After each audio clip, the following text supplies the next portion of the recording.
네, 잘 지냈습니까? 자, 앞 시간에 이어서 종교개혁 해보도록 하겠습니다. 네. 중세교회의 윤리적, 교리적 부패. 이제 이거 하면 이제 이번 시간 끝날 것 같고요. 앞으로 남은 주는 다 종교개혁 할 테니까, 네, 보시면 될 것 같습니다. 자, 중세교회는 6에서 15세기 말까지 모든 유럽 국가들과 지중해 연안을 통일시키는 절대적인 종교기구이면서 권력기구였습니다. 단순한 종교기구가 아니라 권력기구였어요. 중세의 전성기에는 교황은 태양이고 황제는 달이다 라는 표현하기도 했습니다. 그만큼 교황의 이 위치가 굉장히 높았다라고 하는 것이고요. 문화와 사상적인 면에서도 철학은 신학의 신여다, 한여다라고 하는 거죠. 중세의 사상 1층에는 이성과 철학이 있고 그 2층, 그 위에 신학이 있었습니다. 예술과 학문과 사회와 문화의 모든 것이 다 교회를 떠받들고 있었던 그런 시기가 되겠습니다. 이후로 물론 이러한 모든 것들은 다 개혁되고 뭐 바뀌어 하죠. 자, 중세 말기에 이르러 로마 가톨릭 교회 안에는 윤리적 부패와 교리적 오용이 나타나게 됩니다. 중세 교회는 제가 기도원, 수도원 할 때도 한 말씀드린 게 있는데 중세 교회는 유럽에서 가장 많은 토지와 간 권력을 가지고 있어서 본래의 순수한 종교적 기능에만 몰두할 수가 없었습니다.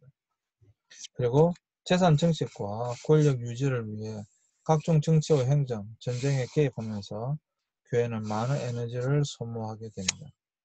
특별히 성직, 그러니까 오늘 목사가 되겠죠. 신부가 되겠죠. 그러한 성직을 돈을 주고 사고 팝니다. 그리고 성직자들의 성적인 문란으로 비밀 결혼과 축첩도 일어납니다. 그리고 하급 성직자들의 대다수는 교육을 받지 못해서 교인들을 바르게 가르칠 수가 없었습니다. 사실 저는 이게 딱 한국 교회라고 생각합니다. 뭐 그냥 인터넷이라서 좀 그렇긴 한데 수업 시간에 제가 이런 이야기 많이 하는데요. 딱 한국 교회의 모습이죠. 지금 로마 가톨릭 교회는 오히려 이렇지 않아요. 근데 한국 교회의 모습이죠. 성직매매. 네. 그냥 목회자들 찍어내는 그런 시대잖아요. 여러분 아십니까? 제가 자주 이제 수업 시간에 그런 말 합니다. 나는 국가 공인 목사다. 뭐 이런 말 자주 하는데요. 국가 공인 목사. 국가 공인 목사, 비국가 공인 목사도 있습니까? 여러분 그렇게 질문할지 모르겠지만 정상적인 학위를 가지고 있지 않은 목사가 우리나라에 훨씬 많습니다. 네. 사실 돈 주고 목사를 산다는 표현이 어떨지 모르겠지만 사실 굉장히 많습니다. 그 다음에 뭐 성적인 문란, 뭐 말할 필요가 없죠. 뭐 비밀 결혼과 촉첩, 아까 앞 시간에 이야기한 것처럼. 그 다음에 이 하급 성직자들은 제대로 성경을 몰라서 교육을 받지 못해서 교인들을 바르게 가르칠 수가 없었어요. 지금 한국 교회의 가장 큰 문제가 뭐냐면 목사들이 제대로 교육을 받지 못한 목사들이 많다 보니까 올바르게 성경을 성도들에게 가르치지 못한다는 것입니다. 사실 이게 가장 큰 아픈 부분이죠. 한국 교회. 그래서 그러면 도대체 왜 그러면 사람들이 이렇게 목사가 되려고 하는가? 그게 이제 이 한국 교회의 어떤 유교적인 영향 속에서 목사라고 하는 것은 권력으로 생각하는 겁니다. 계급으로 생각하는 겁니다. 교회에서의 계급으로 생각하는 거예요. 안타까운 부분이죠. 로마 가톨릭 교회의 교리적 부패, 이제 이 교리적 부패가 나오는데 교리적 부패는 윤리적 부패도 더 위험한 오류였다. 무슨 말인가 하면 개신교회는 세례와 성만찬을 성례를 인정하면서 성례전이 구원과 직접 관계가 된다고 가르치지 않았는데요. 그러나 중세 로마 가톨릭교회는 성례전이 구원의 유일한 방법이었어요. 뭐 지금도 구원의 유일한 방법이라고까지 하진 않지만 지금도 마찬가지입니다. 굉장히 강하게 이야기하고요. 교리의 오류는 성례전에서 비롯되었고 처음에 교황청은 십자군에 참여하는 사람들에게 면죄부, 이게 이제 가장 큰 문제입니다. 면죄부를 주었다라고 하는 것입니다. 그럼 이 면죄부가 뭔가 이제 이것을 좀 봐야 되는데요. 면죄부가 뭔지 좀 보겠습니다. 자, 중세교회가 면죄부 인덜제니타 젠티아라고 하는 이 면죄부를 남용하게 되는 근거는 고해성사 교리였습니다.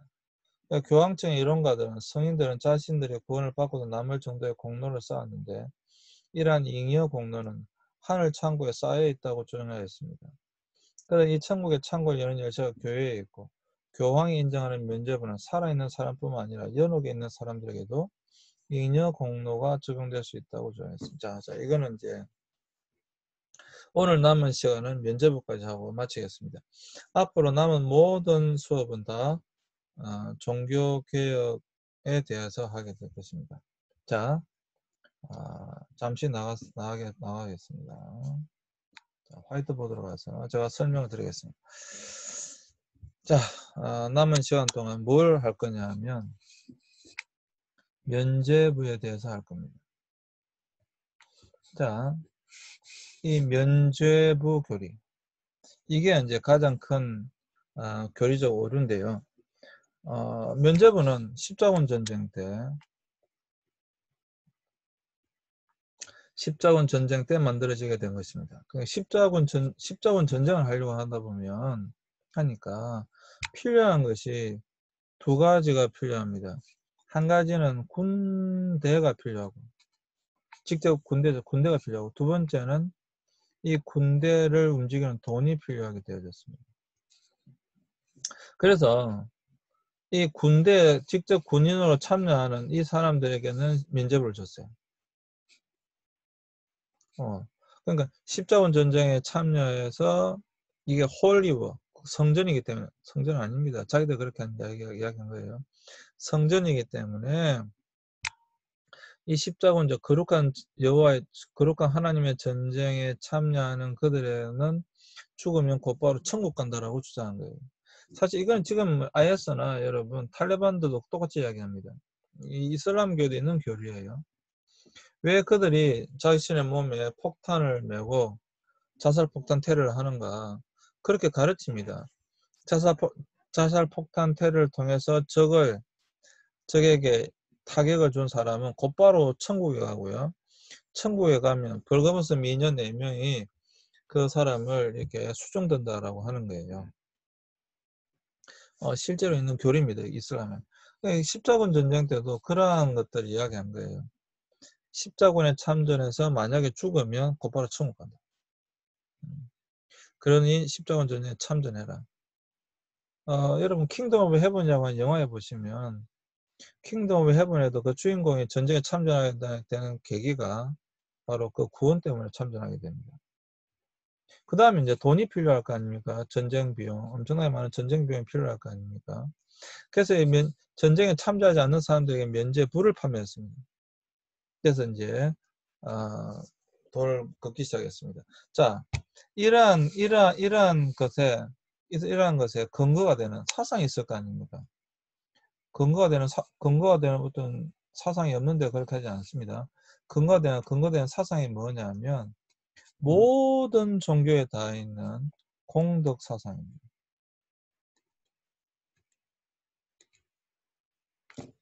모든 종교에 다 있는 공덕 사상입니다. 공덕 사상은 모든 종교에 다 있습니다. 여러분 여기 이제 김천에 직지사가 있잖아요. 직지사에 들어가 보시면 기와불사라고 하는 것이 있습니다. 모든 절에 다 있습니다. 사실 기와불사는 뭐냐? 기와장 한 장에 2만 원 주고 사면 기와장 한 장이면 1,000원, 2,000원 하거든요. 근데 그 기와장 한 장에 2만 원. 여러분 직지사는 그냥 싼 거예요. 합천에 인사 가면 기와장 한 장에 10만 원입니다. 그 기와장 한 장에 10만 원 주고 사고 거기다 자기 이름을 적는 거죠. 자기 가족 적기도 하고. 그러니까 그런 것을 기와를 사서 부처님의 역사를 일으키는 기와불사라고 합니다. 이게 왜 그러냐? 공덕사상이에요. 어떤 건물을 짓는데 뭐 지붕을 올리는데 기와장을 사라는 거예요. 그걸 통해서 부처님의 일하시는데 도움이 된다. 이런 것입니다. 다 뭐냐 이게 공덕사상입니다. 어떤 덕을 쌓는다라고 하는 겁니다. 그러면 덕을 쌓는 방법이 무엇이 있느냐? 직접 전쟁에 참여하는 것이기도 하고 또 하나가 돈을 내는 것이기도 하다. 이 말이에요. 그렇게 덕을 쌓는 거예요. 그러면 이 공덕사상에 또 굉장히 중요한 하나의 그것인데 그게 뭐냐면 자 본래 공덕사상의 시작은요. 자 구원을 받으려면 예를 드는 겁니다. 구원을 받는데 1억이라고 하는 돈이 필요하다고 생각해 보세요. 구원받는 돈 필요 없습니다. 예를 드는 겁니다. 구원을 받는데 1억이라고 하는 돈이 필요하다고 생각해 보세요. 근데 지금도 마찬가지 그때 당시에 대부분의 가난한 사람들은 집에서 아무리 돈을 많이 해도 100만 원밖에 없는 거예요. 예를 드는 겁니다. 예를 100만 원밖에 없는 거예요. 그러면 1억이 있어야 구원을 받는데 100만 원밖에 없다. 아무리 해도 100만 원밖에 없다. 그러면 정말로 구원을 받고 싶으면 남에게 빌어와야 될 거 아니에요. 그렇잖아요. 9,990 9,900만 원을 빌려와야 될 거 아니에요. 그래야 1억이 되는 거잖아요. 그럼 이 9,900만 원 어디서 빌려오겠냐라고 하는 것입니다. 9,900만 원 어디서 빌려오겠냐라고 하는 거예요. 그러니까 보니까 그 성인들은 굉장히 많은 덕을 이미 쌓아놓은 거예요. 이 사람들의 창고에는 1억이 아니라 뭐 1조, 뭐 10조, 100조 이 정도의 돈이 그 창고에 쌓여 있는 거예요. 덕이 쌓여 있는 거예요. 이걸 잉여공로라고 합니다. 잉여공로. 공로가 쌓여 있는 거예요. 너무 많이 쌓여 있는 거예요. 근데 대부분의 사람들은 이게 돈이 모자라는 거예요. 근데 그런 성인들은 여기서 말하는 성인이란 마태, 베드로, 뭐 바울 이런 사람입니다. 이런 성인들은 너무도 많은 덕을 쌓았기 때문에 그게 막 창고에 쌓여 있는 겁니다. 이걸 성인 숭배 사상이라고 합니다. 그래서 이 성인들에게 비는 겁니다. 기도를 하는 겁니다. 예를 들어 베드로에게 베드로님 좀 도와주세요. 이렇게 기도를 하는 겁니다. 제게 9,900만 원 좀 빌려주세요. 왜? 이 사람의 창고에는 잉여 공로, 남은 공로가 쌓여 있으니까 돈이 너무 많으니까 좀 도와주세요 해서 채워서 1억을 제출해서 구원받는다. 이런 사상, 정확한 돈의 개념이 아닙니다. 여러분. 그냥 제가 예를 쉽게 하기 위해서 예를 든 거예요. 진짜 구원받는 1억이 필요하고 그런 개념이 아니에요. 일단 공로는 필요해요. 공덕. 구원받기 위한 공로는 필요해요. 근데 이 공로가 일반 그 성도들은 너무도 작은 거예요. 공덕을 쌓을 게 없으니까. 그래서 성인들에게 기도를 해서 그 성인들로부터 이런 공로를 빌려오는 겁니다. 받아오는 겁니다. 그래서 성인 숭배 사상이 나오는 것입니다. 여러분 가톨릭 교회에서 성인 중에 최고의 성인이 누군지 아세요? 베드로? 바울? 아닙니다. 로마 가톨릭 교회에서 최고의 성인은 성모 마리아입니다. 예수님은 하나님이시고요. 네. 성모 마리아입니다. 그래서 로마 가톨릭 교회 지금도 여러분 성당에 가보시면 마리아가 어떤 성당이든지 마리아가 있죠. 마리아 상이 있죠. 그리고 주로 마리아가 예수님을 이렇게 안고 있잖아요. 그게 바로 성인 숭배 사상이에요. 성인 중에 최고의 성인은 성모 마리아입니다. 물론 이렇게 신경은 없죠. 하여튼 그렇다라고 하는 것이에요. 그래서 이런 성인 숭배 사상이 자연스럽게 나오게 되는 겁니다. 자, 여기서 중요한 것은 구원을 받기 위해서 어떤 덕을 쌓아야 된다. 어떤 덕을 쌓아야지만이 구원을 받을 수 있다. 그래서 이제 이런 공덕 사상의 영향에 의해서 이제 성인 숭배 사상이 나오게 되고 잉여 공로 이러한 것들이 나오게 되는 겁니다. 자, 그러면 이러한 덕을 쌓으면 구원을 받는데 가장 확실하게 덕을 쌓을 수 있는 방법이 무엇인가? 이때 당시에 십자군에 참전하면 된다. 왜? 이것은 하나님을 위한 전쟁이니까, 거룩한 전쟁이니까. 성지 예루살렘을 탈환해야 되니까. 직접 참여하지 않는다 할지라도 면죄부를 사라. 그러면 그 돈으로 전쟁을 해야 되니까. 공덕을 쌓는 것이다. 그러면 구원을 받을 수 있다. 이렇게 된 거예요. 그런데 이게 처음에는 십자군 전쟁 때는 이 군대에 관련된 것이었는데 1517년 종교개혁 당시에는요. 여러분 1517년 종교개혁 당시에는 모든 사람이 확대됐을 뿐 아니라 더해서 조상까지 확대가 됩니다. 무슨 말인가 하면 우리 개신교는 없지만 로마 가톨릭교회에 있는 중요한 그 사상이 뭐냐면 자 지옥이 있고 천국이 있는데 지옥이 있고 천국이 있는데 우리 개신교는 지옥과 천국밖에 없죠. 근데 로마 가톨릭교는 지금도 연옥이라고 하는 것이 있습니다. 말씀드린 건 연옥도 감옥이에요. 감옥. 뭐 잠시 대기하는 곳이긴 하지만 이 연옥에 사람들이 죽으면 다 연옥에 갑니다. 연옥에 가는데 중요한 것은 이 연옥에 얼마만큼 머무르는지 아무도 모릅니다.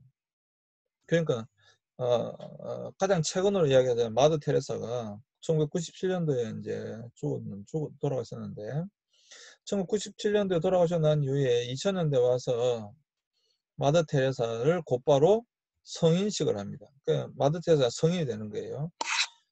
그러면 마더 테레사가 성인이 됐다는 것은 연옥에 계신 게 천국에 갔다 이 말입니다. 그 로마 가톨릭교회가 공식적으로 선포해 주는 것입니다. 그와 같이 마더 테레사처럼 정말로 이 땅에 살면서 덕을 많이 쌓은 사람은 곧바로 천국에 가고 그렇지 않은 사람은 얼마 동안 여기 있다가 지옥에 가는지 천국에 가는지 아무도 모른다 이래 되는 거예요. 그러면 자 1517년 종교개혁 당시에 A라고 하는 사람이 있다고 생각해 보세요. A라고 하는 사람이 있으면 이 A라는 사람에게 면접을 팔았습니다. 더 팔 게 없잖아요. 그죠?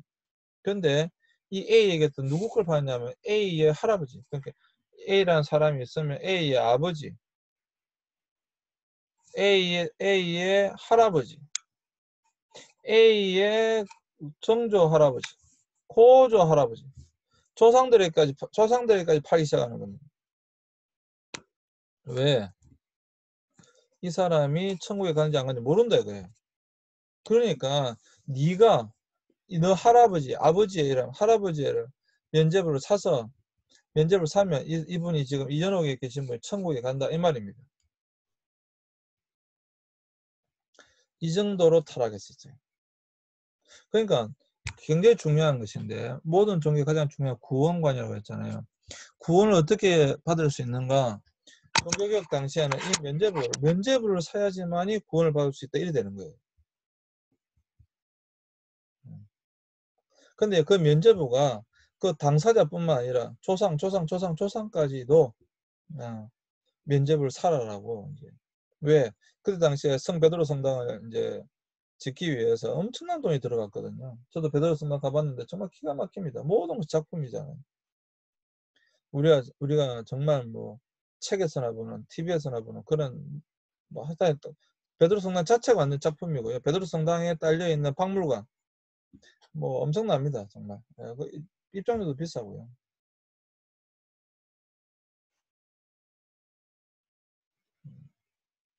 그러니까 돈을 위해서 엄청난 면죄부를 판매합니다. 종교개혁 여러분 뒤에 나오지만 다음 주에 하겠지만 종교개혁을 왜 독일에서 일어났는가? 그때 당시 독일 경제 총 생산의 50%가 로마 교황청으로 들어갔어요. 그러니까 이거는 뭐 종교개혁은 분명히 교리적인 문제도 하였지만 경제적인 정치적인 문제가 되었습니다. 도저히 뭐 이거는 이 면죄부 판매 때문에 엄청난 돈이 로마 교황청으로 흘러 들어갔으니까.